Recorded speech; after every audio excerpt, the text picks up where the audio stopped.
I have chosen from that point on to live each day as fully as I can.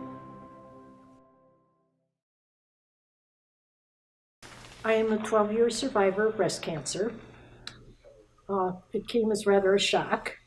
I have been very religious about having mammograms, and 1 year, 12 years ago, it turned up something was suspicious.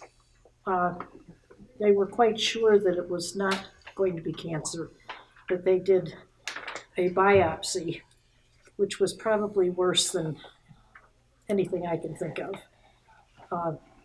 You lie on this table with a hole in it, and the affected body part is down through the hole, and they put a marker in to show where the problem is. It's a little metal triangle. And said, they would send it off to the lab and see what was going on. In the meantime, had made an appointment with a surgeon. And I went in at my time, and he said, believe it or not, it turned out to be breast cancer. And needless to say, I was a little bit shook up. And for somebody like me, who generally is positive, I had the feeling this was the end of the world. I was ready to, write my obituary, start giving away all my belongings and everything. Needless to say, I didn't. They scheduled a mastectomy, and it turned out to be kind of anticlimactic, in that I went into the hospital at 10 after 7 in the morning for the surgery and walked out of there 10 minutes after 11 and never looked back. It really was a no-brainer. About a month afterwards, they assigned me to an oncologist who was going to read the reports, because once they took the breast, they have to send it to the lab and see what kind of cancer it is, what stage it is, anything from 0 to 4. And then the oncologist has to determine a treatment plan. When I got into the oncologist, they had me assigned to a gentleman, and that was fine with me. I'm used to working with male doctors.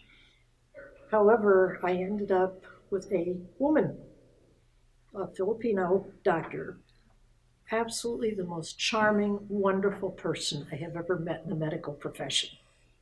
And I still see her once a year. For a while, it was every 3 months, then it was every 6 months, and then we went to a year. So every October, I drive for an hour to go see her, because she moved her practice from Syracuse to Auburn, which is about an hour away from here. And she's the kind of person I just didn't want to lose.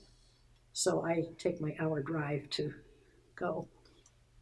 It turns out that it was essentially what they considered stage 0, which meant no chemo, no radiation, a drug called tamoxifen, which is to prevent a recurrence. And that's kind of the story right there. I haven't had chemo, I haven't had radiation. The tamoxifen was a 5-year regime, which I did. Some people have some very terrible effects from that drug. I never had any drug, reaction whatsoever. When the 5 years was up, that was it. So I have been declared free for 12 years now, which is, little ribbons on the hat is 1 year for each year of survival. And I'm missing the 12th one because I didn't do the Race for the Cure this year. I am old enough to the point where I can't get up and down off the shuttle bus that takes you from the parking lot to where the race was starting. Mm-hmm. So I didn't do it, and they had what they called sleep in for the cure, where you pay your money and they send you your t-shirt, but you can lie in bed or do whatever you want, and you're still supporting the Komen Race for the Cure. And that's kind of my story right there. I have had the good fortune of being able to help several other women who were undergoing the same thing and let them know that, just some things, hints that I found were helpful to me. Obviously, after a surgery like that, they don't want you reaching or, bending and this and that. And my house looked like a disaster because what I did in the kitchen, I took all the dishes and all the non-perishable food that I would be using and put them on the kitchen counter. Or, somewhere around where I didn't have to bend. They were all at my level. And just little things like this that nobody ever thinks about that are a tremendous help. I don't own a dishwasher. So, all right, how do we lift this big heavy pan of dishwater? Well, you use a soup bowl, and you scoop it out until it weighs practically nothing, and then you dump the rest of it. Just little things like that which people don't think about. And then somewhere along the line, I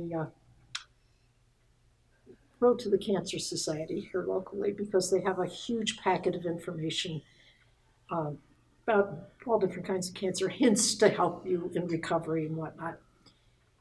And a lot of these hints that I had thought I was being very original were in their little information booklet. But that's all right.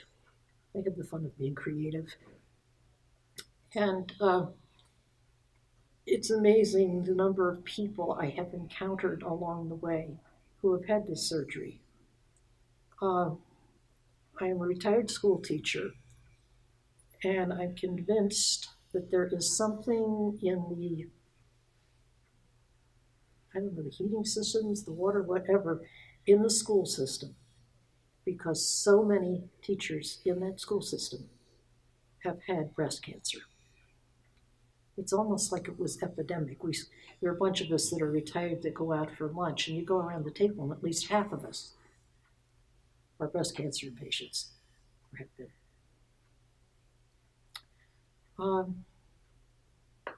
I had some very good support. I happen to belong to Al-Anon because I don't know whether you're familiar with Al-Anon, but it's an organization for friends and family of people who are addicted to alcohol or drugs. And we have sponsors who are kind of like a mentor would be. And my sponsor happened to also be a breast cancer victim. And she was a tremendous help to me. She would write every day and want to know how I was progressing, what I did that day. And she got very upset with me because when I got home from the hospital, it was like, as I said, about 11:15. And I wrote her a note and put it out so the mailman would take it when he came in the mail. So she got it. She thought I had walked all the way to the post office, which would have been about a 2-mile walk. And she said, "Don't tell me you walked to the post office." And the woman who took me to the hospital had previously had the same surgery, and it was very good.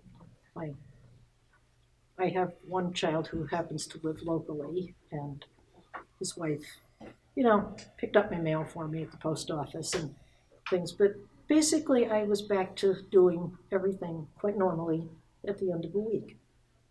And I went in at the end of the week so the surgeon could check and change dressings and things. And he said, "How did you get here?" And I said, "I drove here."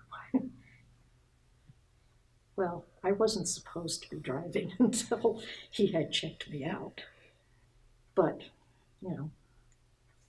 I was confident enough that I felt it wasn't like I had to drive 10 miles or anything. It was close by. So, and that's kind of my story. I have, ever since my surgery was in March, and the Komen walk is usually in the middle of May. And I did my first one just 2 months after the surgery. And until this year, I have done the Race for the Cure every year. And for a number of years, my grandchildren, who were at the time the age you people are now, came along with me. And earlier today, when I was in my work clothes, I was wearing a T-shirt that involved a walk for cancer that my granddaughter had organized in college. And so she and her younger sister came with me for a number of years. And then they grew up. That wasn't cool to go places with grandma anymore. So, but that's basically my story. Could you talk more about the Race for the Cure? Like, what kind of environment is that? Is that really, I imagine it's pretty powerful being with other survivors. Okay, the Komen Race for the Cure is a nationwide, it's a nationwide organization. And every year, at least here in Syracuse, they have this massive gathering of all the survivors of breast cancer. So, and it's to raise money for cancer research and, you know, help for local patients. And you register. You can either sometimes you get together as a team and register as a team, or you can go as an individual, which I always did. And there's a registration fee, and there's a 1 mile walk, a 5 mile walk, or a timed and official race are, I don't know how they're tracked. They're timed, and if you know that is an official in the racing world thing, and counts as one of the races that they have to do to stay qualified. And it has been held in various places. All the ones I've done have been at the state fairgrounds, and there are obviously paths that go all over the place. And they have a starting. It's a big deal, and there are just thousands and thousands of people. And you can go as a survivor, in which case you get your pink hat and there's a pink survivor T-shirt, which I don't wear out in public. And or you can go as support for someone else, and there's a white T-shirt that goes with that. And it's fun. And you meet certain people year after year, and there's tons of people who come out to watch and cheer you on. And it can be very emotional because there's a song that goes along with it, which I believe is done nationwide, which talks about surviving and what a wonderful thing it is to survive. And everybody, all the survivors are up on stage. And I don't think there's a dry eye in the bunch because it's very emotional. And they have a big tent where they sell pink ribbons and pink T-shirts and pink anything you name. And it all goes to raise money, and about 75% of the money that's raised stays local. And it's a big deal around here. I know my sponsor down in North Carolina she lives in Durham, but it's part of the Raleigh-Durham Chapel Hill Triangle, and they have even more people down there that do it than we do here. And that's one of the ways I choose to support. This year, as I said, I didn't actually sleep in, but I signed my thing, sleep in for the cure, and wrote my check and sent it off. You also talked about like hints or like tips that you would give to people who had gone through a similar experience as you did. Could you share a couple more of those? Well, one of the things, obviously, if you have one of your breasts removed, you end up being lopsided, so you have to have a prosthesis. And insurance will pay for that prosthesis, and they will pay for a certain number of new bras because you have to have one with a pocket in it to slide this little artificial piece of you into. And I thought, I can make that. And I did. And I still do not like the one that the insurance paid for. And I still use the one that I made. And that was another hint that turned up in the book from the American Cancer Society. And just knowing that how to prevent this happening again or recurring, learning to eat properly, exercise, things that are just good ways to live your life. I mean, I'm sure there are things that you people have to do as bikers. You can't live on snacks. If you don't go to bed tonight, you're not going to have any energy to get out there tomorrow morning and bike, and things of that sort, which I don't think people give much thought to unless they're faced with some kind of a situation. And I have chosen from that point on to live each day as fully as I can. No wasting time, because while it has not recurred and probably at this point won't, I don't know. Tomorrow I could go to a doctor's appointment and they'll discover it has. And so I've tried to make the most of my life living as fully as I could. So. Questions? And I'm more than happy to answer questions.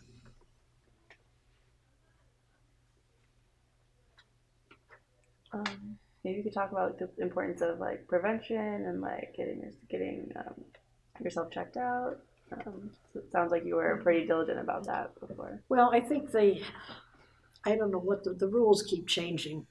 Rules, I say, but like anything else, the medical profession keeps finding things. One thing I know is that if I had been diagnosed today with the same situation I was 12 years ago, there would have been no surgery. They've come to the point where when you are that low a level, let's just watch. At some point it might have resulted in surgery, but it's not the first thing. 12 years ago, first thing into the hospital. Now they don't do that anymore. Basically just prevention. Anytime after 40, they suggest you go, women, in for mammograms. Do one at 40 and maybe not another one for 10 years, but at least they have a baseline. Find out what your family history is of cancer. Is there any cancer of any kind in your family? I found out that my paternal grandmother had died of breast cancer. My paternal grandfather had some kind of cancer, and that's the family secret. We just know that he had cancer. That's all that, as children, we were told. I have a niece who died at the age of 38 of ovarian cancer. So it's in my background, and I've tried to make my children aware of that, so that not to worry them sick and, we're going to die of this, that, and the other thing, but just so that they know something of family history, because when you go to a doctor, they're going to ask you family background, not just for cancer, but all kinds of things.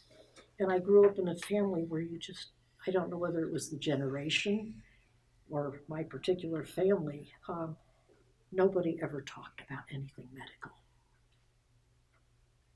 It was big secret. And so I've tried to make, even though I have sons rather than daughters, I've tried to make female family members aware that this exists in the family. Not to worry them, but if it turns up and the doctor says to them, well, who in their family, had cancer, they can give you an answer. And it does make a difference whether you're alone in this or whether you have a family history. So 20 years from now, have your first mammogram, ladies. And probably the doctor at that point will say, don't do another one until you're 50. And then they like to do it on a yearly basis. But that keeps changing too. I think just keeping track of, they do a lot of cancer reporting in newspapers. Keep track of what the latest research is. And, keep up on it. Because they may decide, the heck with that, you don't need to do that till you're 60 or 70 or whatever. They keep changing. It's like the food pyramid. Every once in a while they dump that on its point and change it all around again. So just be aware, I think, of anything. And guys, that goes for you too. I mean, men do have breast cancer, believe it or not. It's rare, but it does occur. But there are cancers that are specific to men. And if you notice something that becomes a problem, do something about it. Don't ignore it. Because now more and more cancers of many types are being cured. And it's well worth seeking medical attention to do. And as I say, probably you're all eating healthy and sleeping properly and obviously getting exercise. So, you're on the right track for leading a good, healthy life, whether you're thinking about cancer or not. It's just a good, healthy way to live. Is there any other questions? Anything else you'd like to share about your experience? Share with us? No, I think that's as much of my story. I probably think of 10 more things when I get home, but yeah, you can email us. I was going to say I can always do that. You have my email address if you want to know more. I do answer emails. I don't answer the telephone, but. Did you already start recording? I have a question. Yeah, I've got it. It's still there. Okay. So initially you mentioned that when the diagnosis first came in that you had stage 0 breast cancer, you were like shooken up. How did you cope with that and move on from that stage? Believe it or not, things that I have learned in my Al-Anon program came into play. Number one, we have something called the Serenity Prayer. Some of you may have encountered this in your religious experience, but God, grant me the serenity to accept the things I cannot change, the courage to change the things I can, and the wisdom to know the difference. And that was the Savior, because it wasn't something I could change. So I had to accept it and follow whatever the medical profession suggested. And I'll be very honest about it. That's exactly how I coped with it. That's how I have coped with many things in my life, is that one little serenity prayer.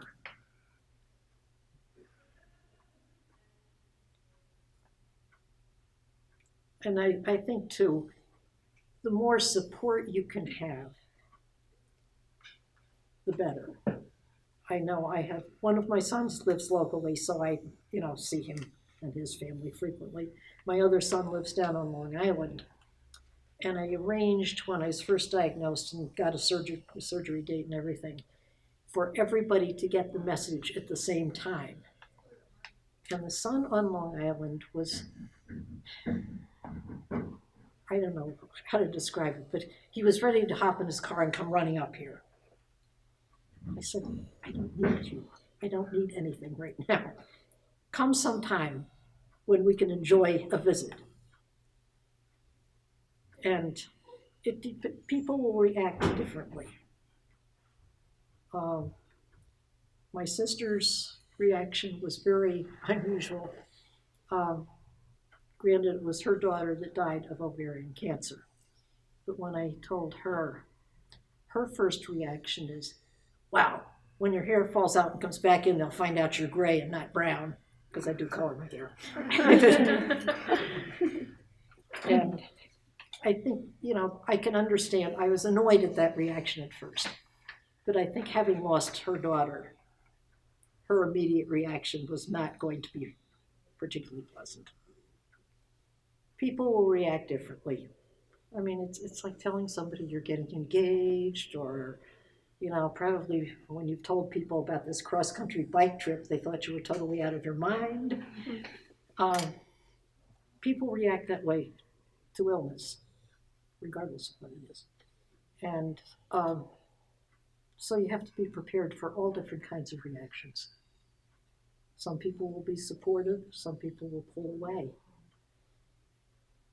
because they don't know how to handle it. And so I think, in any crisis you face, whether it's your bike trip or cancer or anything else, you have to be prepared for a variety of reactions from other people. And you can choose to be as openly public with it, or no, that's up to you. I don't care who knows.